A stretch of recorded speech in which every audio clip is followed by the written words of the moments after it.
Well, thank you, Daffodil.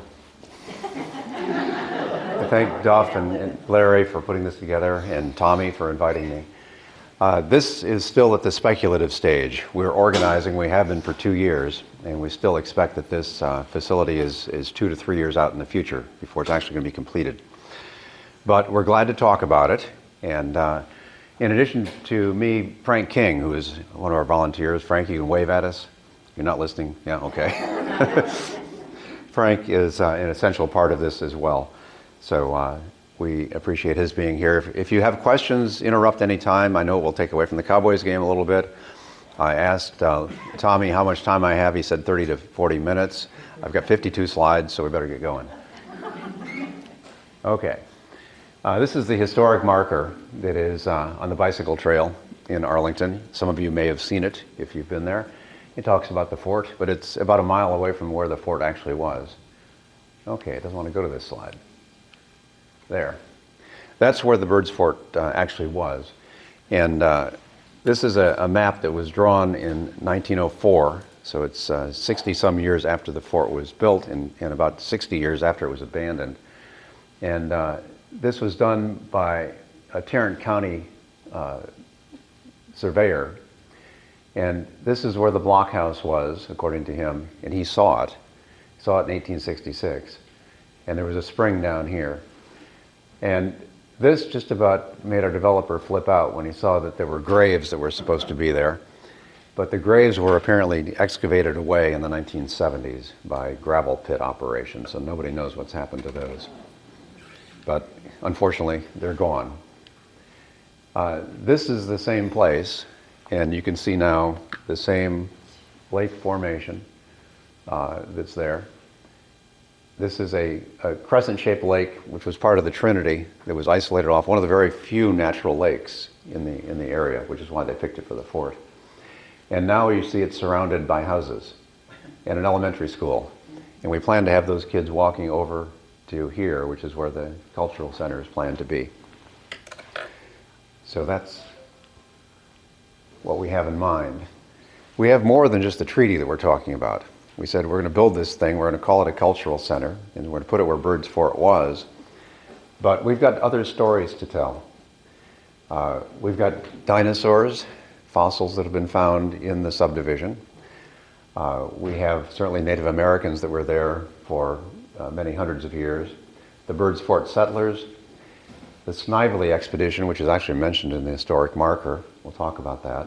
The treaty, which is the focus here. And then in the 20th century, this location was a sports club, a gun club and fishing club. And now it's a huge development. And one of the ironies is this was the first Anglo settlement in Tarrant County, and it was about the last space in Arlington to be actually developed for permanent settlement. Yeah, we jumped. It wants to jump. Okay, dinosaurs. We figure we've got what should attract kids' attention. We've got dinosaurs, we've got cowboys, we've got Indians, we've got pirates. So what else could you possibly miss? The dinosaurs. We have something called the Arlington Archosaur site. An archosaur is a crocodile-type beast that existed back when dinosaurs did. And it's in the subdivision. It was actually found there. It's been excavated.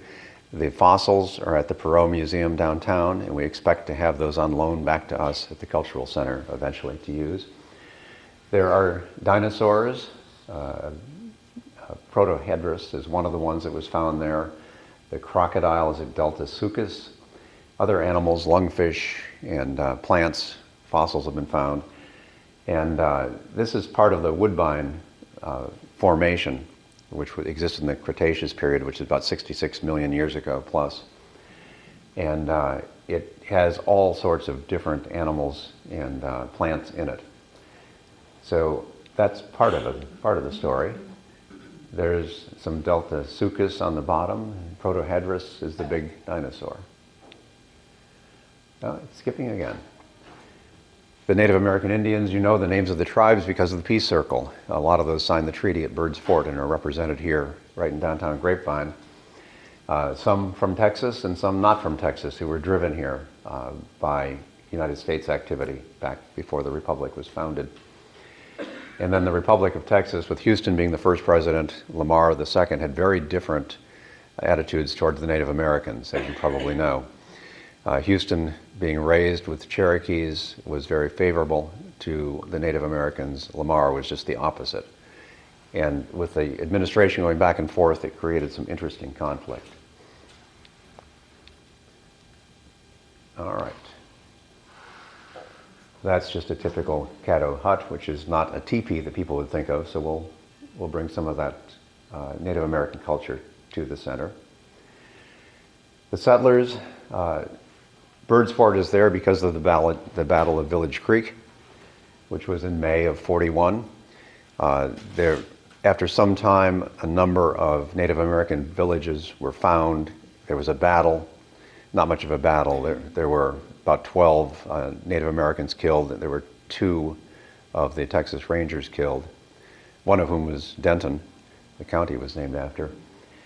And after that, it was decided to build a fort nearby, and Major Jonathan Byrd was put in charge of building that fort. He picked the location, which is on that Crescent Lake. Tarrant at the time was not a county, he was a person, and he was the one who commissioned Byrd to build the fort. It became the first Anglo-American settlement in Tarrant County, but right off the bat, they had problems. They had no food. They sent a group to Fort English up in Bonham to try to get food. They didn't come back when they expected them, so 3 people went out looking for why they hadn't come back, and one of those was killed by Indians. Another one died 2 days later, or several days later, from exposure.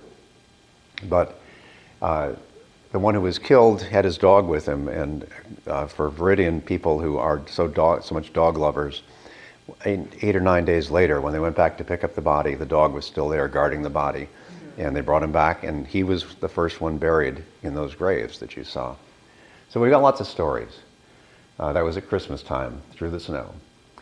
A guy named John Neely Bryant came to Bird's Fort. You will know, as the founder of Dallas. Dallas didn't exist at the time. He was trying to recruit people to move and join him at this place that he wanted to start that didn't have a name yet. And he was trying to convince the Bird's Fort people to come. Well, in March of 42, they left. They left Bird's Fort. The reason was the Peters Colony, which you may have heard of. The Peters Colony was given the contract to sell land to people from out of Texas. Bird's Fort people did not qualify because they came from the Red River. They were just barely inside of Texas. Byrd said, "You told me to build this fort and to bring people here." The state government, or the Republic government, told them tough luck. So they left. And most of them, well, about half of them went back to the Red River. The other half went with John Neely Bryant and created this new town. So most of the people who created Dallas were from Bird's Fort, including the woman who became John Neely Bryant's wife. So we provided the first lady of Dallas. This is probably about what the fort looked like. This is Fort Parker, which has plenty of stories of its own. And this is Fort English, which is where they went to get their supplies. These have both been rebuilt. They're not original. And of course, they fall apart in a hurry, which is something we took into consideration in deciding what our building's going to look like. Yeah. Pirates. Great name for a pirate, Snively. Jacob Snively was a colonel who, in April of 1843, suggested to the Republic that it would be great if he could just raid the Mexican caravans. So he decided, he got together a group of people, he got permission from the Republic, and did have a battle with Mexican soldiers, was successful, captured the soldiers, and released them because they had nothing to do with them then. He was then encountered by U.S. soldiers. He was way up in that part of Texas that stuck way up to the north by Kansas, and the U.S. said he was in Kansas. He hadn't talked to Dorothy. But the U.S. Dragoons took away their weapons and just left them a couple that they could use for hunting. And then Snively found the Mexican caravan. He said, "Guys, let's attack." And they said, we don't have any weapons. So they decided not to attack. They came back to Bird's Fort, and they disbanded, and thus forever they've been known as the ill-fated Snively Expedition. And there's his pirate authorization. Frank and I went down to Austin, and in the archives they've got the actual authorization. It says, the Republic agreed that for the purpose of intercepting and capturing the property of Mexican traders who passed through the territory of the Republic and from Santa Fe, the property of all Mexican citizens will be a lawful prize to be split 50-50. That was the deal, but he didn't make good on it. Bird's Fort, the treaty. This is the story that you all know from your peace circle. Houston actually tried to put together a treaty in '38. He got it signed, but the Senate would not ratify it. Then Lamar became president, went to war, killed Houston's good friend, Chief Bowles, the Cherokees. They had the Council House fight, and all of those problems, they succeeded here with Village Creek, and then Houston was reelected, and he did successfully negotiate, or through Tarrant and Tarrant negotiating, they put together the deal with the 10 tribes that became known as the Bird's Fort Treaty, signed, as Duff said, just September 29th, this week, in 1843. And it was the first treaty ratified by the Republic of Texas. They did ratify that one. And it opened the area for the Anglo settlement. Now, you've all seen probably this fancy thing on the left with the big Sam Houston on it. It's all written out beautifully in calligraphy, easy to read. That's a copy. That was done for the official records of Texas. When Frank and I went down to the archives, digging through their folders, we came across this ugly looking thing on the right that is the real piece of paper that was signed out in the field.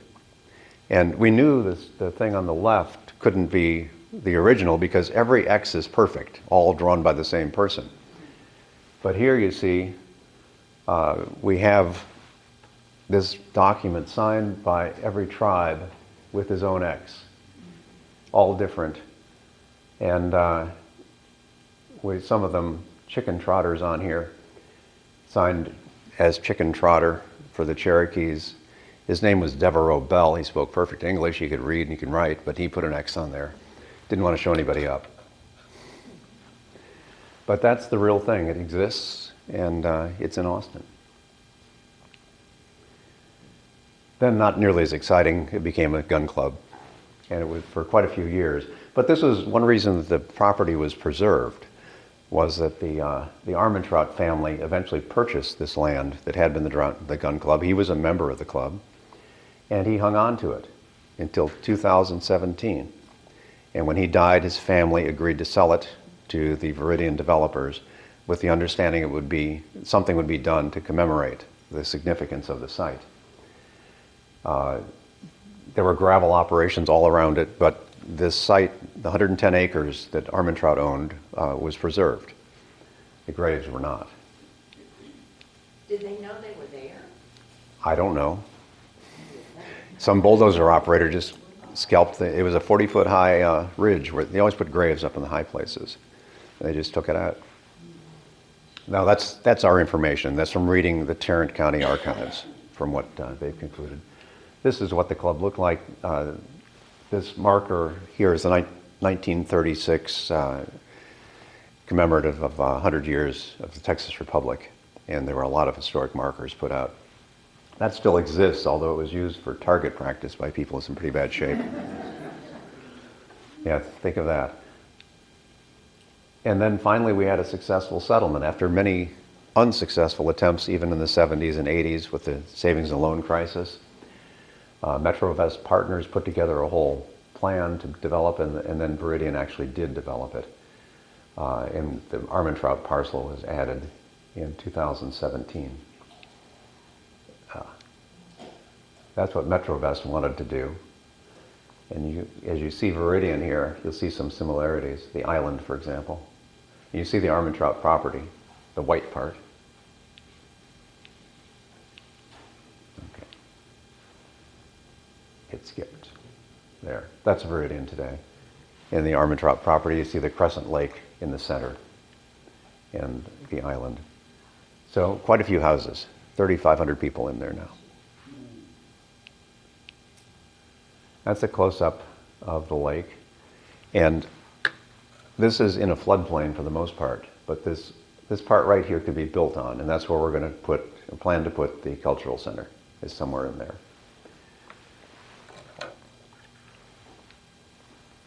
Now I've turned this sideways. North is now towards me. But the gray is the building that we propose to put there. There will be an area to turn around driveway to the right for people to be dropped off. And then this is a stockade fence around the outside with the blockhouse there. And the architect's idea is to have this stockade just sort of deconstruct and then have a viewing site here, a modernized blockhouse, looking out over what we're calling sacred ground. We think the blockhouse, the actual blockhouse, was right here. Because we've read from Goodfellow, who was there, the blockhouse was where the hunting club put their swimming pool. And that is a swimming pool. And he described this as being trenched around here. So as best we can tell, that's the blockhouse. So we're not going to mess with this part other than to put a path through it. And the center's going to be over here. Parking will be all along the street. This is going to be gravel with trees in it to try to minimize the interference with the people who live there. That's sort of what it would look like from the side. It's going to be a stockade. But it's going to be a stockade that's built on top of concrete so it doesn't rot away like the old Fort Parker seems to do. We've talked to those people about the expenses they have in trying to maintain it. That's where it'll sit, basically. See, in relation to the Cowboys. Keeping with tonight's theme. And these are the architect's images. The architect, by the way, is Jones Studio out of Tempe, Arizona, who did the River Legacy Living Science Center, if you know where that is. It's in River Legacy Park, and won awards with their design. But you see, this is a modernized version of the stockade with an area to sit and enjoy, see reenactments. That's the parking I mentioned, the stockade from the outside with the building up in the back. Oops. So it skipped again. That's inside, an image of what the inside might look like, the exhibit hall. It doesn't want it. There.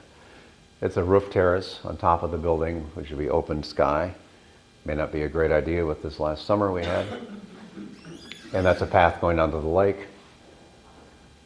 Making use of the lake, that's Callaway Lake, where the fort was built, with a lakeside chapel, probably right about where the spring would have been. We haven't found the spring. We don't know where it was.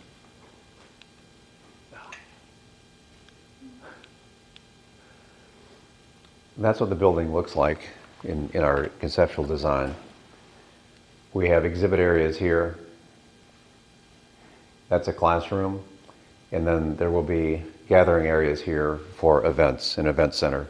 We'll be able to seat close to 300 people, so we can have various subdivision events. And then we have the administrative area, the restrooms, and a gift shop. You have to have a gift shop.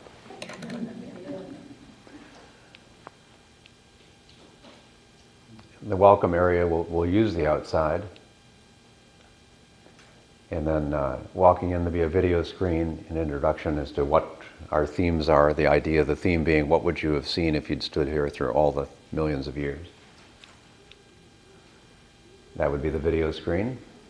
And then if you turn around, you'll see the archosaurs and the dinosaurs. And the image they came up with was to have skeletons, which we've overruled. If we're going to have a scene like this with a diorama and plants, we thought we would have skin on the dinosaurs also. So the crocodiles and dinosaurs should have skin.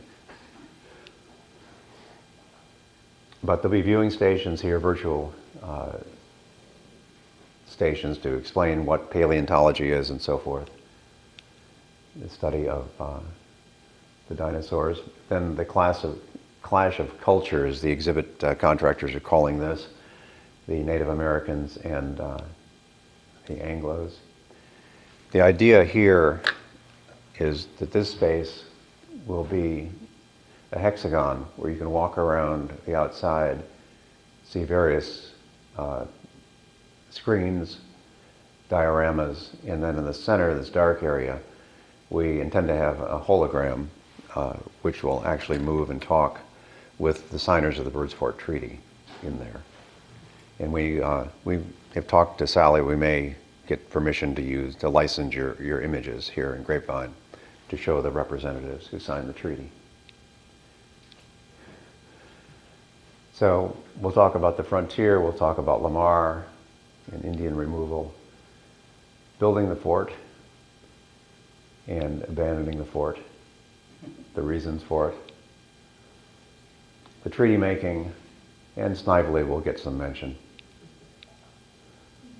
And then this is what we would envision for that center place, where the signers would actually come out and talk and move. And what we're trying to do is something it's called a Pepper's Ghost. It's an image with mirrors where you can have the image come and actually move and talk. It's something they've used at the Abraham Lincoln Museum in Springfield, Illinois. And that is our model. Then we go on, more modern, to the building homes part. And then these stations would be outside of the historic part.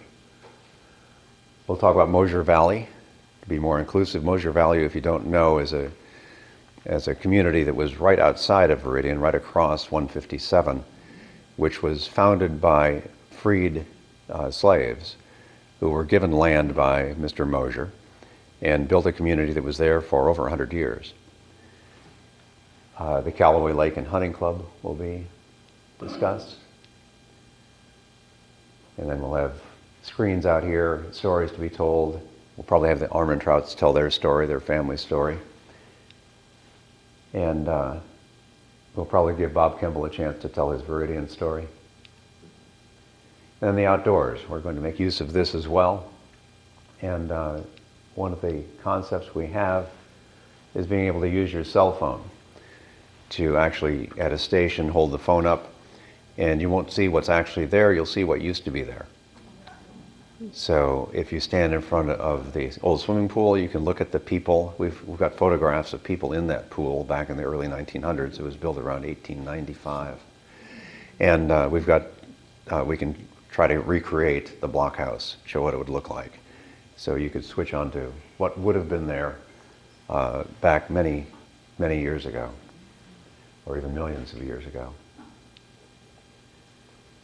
So we have a conceptual design. That's the architect from Tempe who worked at the River Legacy facility. Our exhibit design is by a company in Minnesota who also worked with River Legacy, so we're borrowing heavily with help from Jill Hill, their executive director, on their knowledge and experience. The landscape design is by TBG, who has done much of Viridian, and the engineering is Graham Engineering, former Arlington Mayor Jeff Williams' company. It's done the engineering for Viridian that has prevented us from flooding even when we get 8 inches of rain.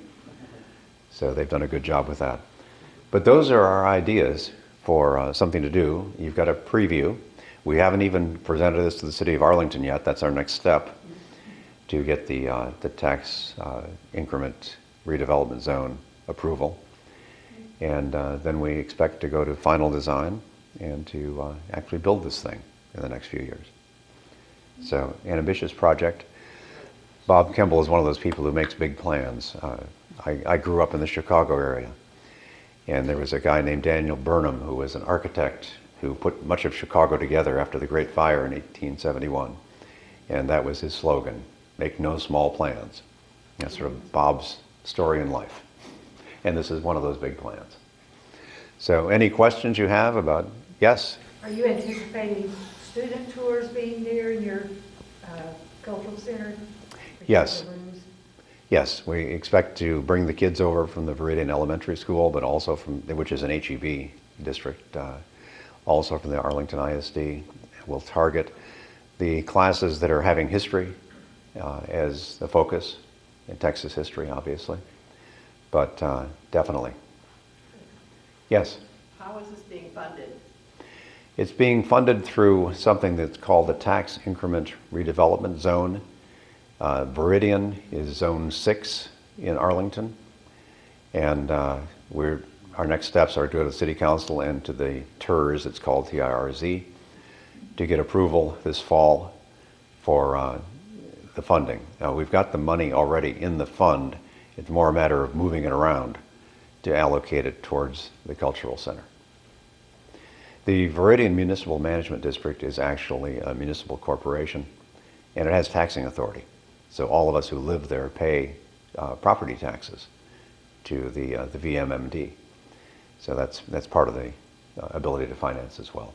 And as you can tell, it would not be cheap. Funding too, would you think from a Historic Preservation Commission? We may be able to get additional funding and donations as well, because we have not only the issue of funding to build this, but we have to somehow endow it and keep it running for years.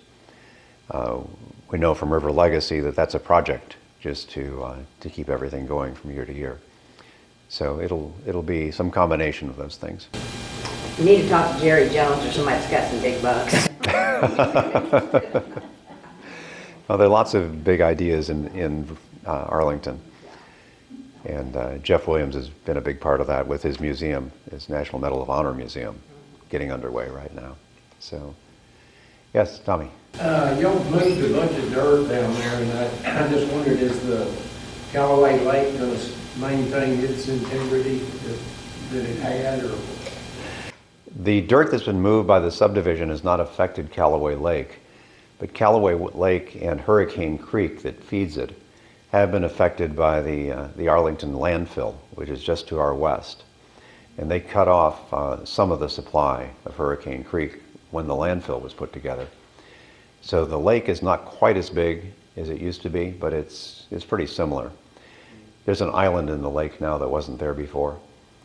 But, and you saw that, you can see that in the photographs we showed here. But the shape of the lake is pretty much the same. And other than being down a few feet, it'll stay like that. Okay. Obviously, it's a big part of what we just showed here. If we want to have a lakeside chapel, we've got to have a lake. Yes? When would you like to see it open? Well, we started talking 5 years when we started talking about this initially. That was 2 years ago. And nothing has really thrown us off of that, but it might be a little ambitious now. We've not moved fast. We've tried to get things right as opposed to moving very quickly, but probably 3 years. Pretty exciting project. It is an exciting project, and everybody who we've shown it to has liked it. We have other people who are interested in hearing about it, and we sort of resisted getting out front too much ahead of the city. But I talked to Bob about it, and he said, okay, we can talk to the Grapevine Historical Society, so we're here. We'll keep up. Right. Well, PBS wants to put something on locally, and we're not ready for that, but we'll get there eventually. We can't get too far ahead of where we are in a planning stage. But that's what we've got in mind. And you folks with the Peace Circle obviously fit right in beautifully with what we're doing. So we'll be able to talk about what you've done as well as what we are doing. The animated figures you're talking about, that's so exciting. I mean, they look so real. I don't know if you've seen any of those other places, but It's fabulous. these Look at the person. these exhibit contractors have done a museum that hasn't opened yet in the Dallas City Hall, which is focused on the Kennedy assassination, because Lee Harvey Oswald was taken there, he was imprisoned there, he was killed there, and they have all those rooms available to them. And they have done some of these Pepper Ghost scenes for that museum, but they're very small. And we want to do them on a much larger scale, so you can see them. Yeah. They're not cheap though. No? That'd be very expensive. Yeah. The intent is to make something that is interesting and sustainable. Yeah. So that's our intent. Well, I will just say, in our little museum, which is, have you been to our museum, by the way? Which museum? The Historical Museum. The Historic Society, no, not the Historical Society You can Museum. visit it because it's The one you just reported on. very good, but we have a number of just a very few little electronic exhibits, and they're always breaking. Yes. Just going to tell you when you start talking about all those fabulous things you're thinking about there. They're expensive to maintain, but They will be. We'll need video screens. They have them in the River Legacy Nature Center, and they have to maintain them. And they've got huge screens actually there, and they work. So we're optimistic. technology is a wonderful thing when it works. When it does. Well, it took us about 40 minutes to get this to work. So, Any other questions? yes. So you said City Hall, not the red brick courthouse, but City Hall? The Dallas City Hall, it's a limestone building. It is now the North Texas School of Law. And that was part of the deal, was the School of Law put together the museum as part of getting the building for free from the city. So the building now will be a law school and a museum, and it has all these great exhibits that should be opening. I don't know if they've opened So where's yet. City Hall now in Dallas? Well, the City Hall's still the big diagonal thing. The big fancy thing. Okay. But in 1963, it was this old limestone building. Okay, you're talking about the old one. Okay. Yeah, it's the old limestone building where Oswald was, with the jail cell. They've got all that stuff there. Okay, Any other questions? time for the Cowboys? Thank you. Thank you so much. That was so fascinating. Thank you.